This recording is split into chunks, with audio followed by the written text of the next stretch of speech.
Evening vlog பார்க்கலாமா? Climate சூப்பராக ஜில்லுன்னு இருந்துச்சு. இருட்டிருச்சேன்னு மணியை பார்த்தா மணி 5 தான் ஆச்சு. ஆனால் 6 மணி போல் ஃபுல்லாக இருட்டிருச்சு.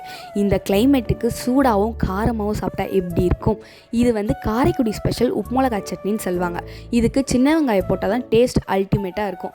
சின்ன வெங்காயம், தக்காளி, வரமிளகா, கருவேப்பிலை போட்டால் டேஸ்ட்டும் கலரும் எடுத்து கொடுக்குன்றதுனால நம்ம கருவேப்பிலை போடுறோம். கருவேப்பிலை போடலனாலும் நல்லாயிருக்கும், ஆனால் ரெட் கலரில் இருக்கும் சட்னி. கருவேப்பிலை போட்டோம் இந்த கலரில் இருக்குதுன்னு பயந்துடாதீங்க, டேஸ்ட் சூப்பராக இருக்கும். இது வந்து இட்லி, தோசைக்கெலாம் அல்டிமேட்டாக இருக்கும். நீங்கள் சாப்பிட்டு பார்த்துட்டு சொல்லுங்கள் எப்படி இருக்குன்றத. நான் வந்து இந்த 4 இட்லி சாப்பிட்ற இடத்துல 5 இட்லி சாப்பிடுவீங்க, 6 இட்லி சாப்பிடுவீங்களா சொல்ல மாட்டேன். நீங்கள் சாப்பிட்டு பார்த்துட்டு எப்படி இருக்குன்றத கமெண்ட்டில் சொல்லுங்கள். இந்த சட்னி எங்கள் மாமியார் தான் சொல்லி கொடுத்தாங்க. எங்கள் மாமியார் காரைக்குடின்றதுனால அவங்களுக்கு இந்த ஸ்பெஷல்லாம் நல்லாவே தெரியும். சட்னி சூப்பராக இருந்துச்சு. வீட்டில் கொத்தமல்லி சட்னியும் வச்சுருந்தேன்.